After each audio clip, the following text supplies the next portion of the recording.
We're building cities for 3 billion people while trying to fix climate change. But if we build them wrong, it's not going to matter how many wind turbines we have. The shape of our cities is going to shape everything about how we live.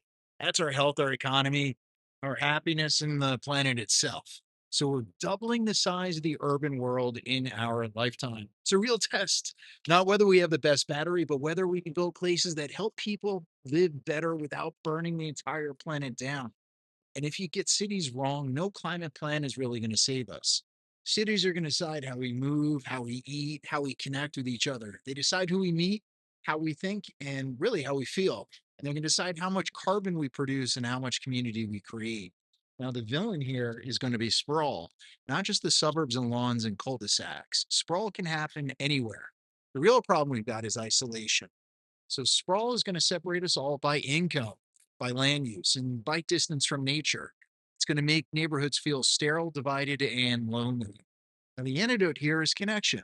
You get walkable streets, mixed incomes, mixed uses, public spaces, and life that can happen at a human scale.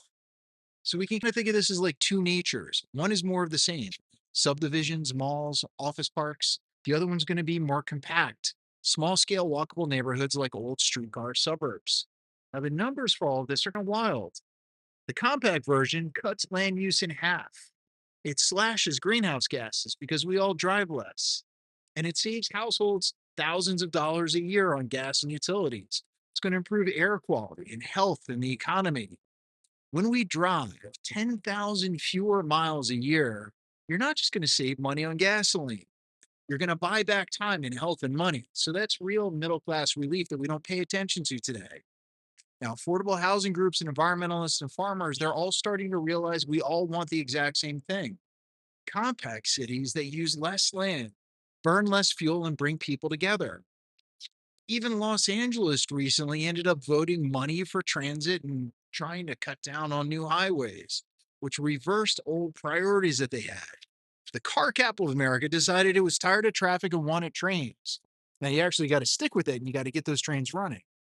Sprawl itself is going to happen in high rise form. In China, they built some super blocks. Those are some pretty big towers. It can isolate people or it can free you. Now, there is some street life available, but it's different, and a lot of folks argue about it. People started turning their garages into little corner stores because people are craving community. They built small scale life inside big concrete boxes. Now, we can help test a different way to grow. You can have smaller blocks or bigger blocks, local shops, green corridors. You can have streets designed for walking. Instead of giving 100% of roads to cars, give 70% of roads to people. And if only a third of people own cars, why should you give every street to them? When cities go out and they reclaim space for walking and biking, everything works better.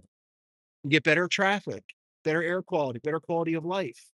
And this approach led to seven simple principles that in China they use nationally: preserve nature, history, and farmland, mix incomes and ages and uses, make walking really easy, make biking safe and normal, connect streets so that we have different options, and invest in traffic, not just tech.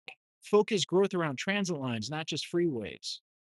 Every great city people love to visit has these things. We don't go on vacation to drive. We go to walk, eat, talk, and explore. And that's the kind of city we need to build, not for tourists, but for ourselves. Cities aren't just buildings, they're symptoms and they're systems that shape human behavior. When they isolate us, we're going to consume more. When they connect us, we are going to share more. Technology alone today won't fix it. Self-driving cars may make traffic even worse. People think they're going to reduce the number of cars, but it actually create a whole lot more congestion. And if commuting feels easier, people are going to live further out, and sprawl ends up spreading again, and you get worse traffic.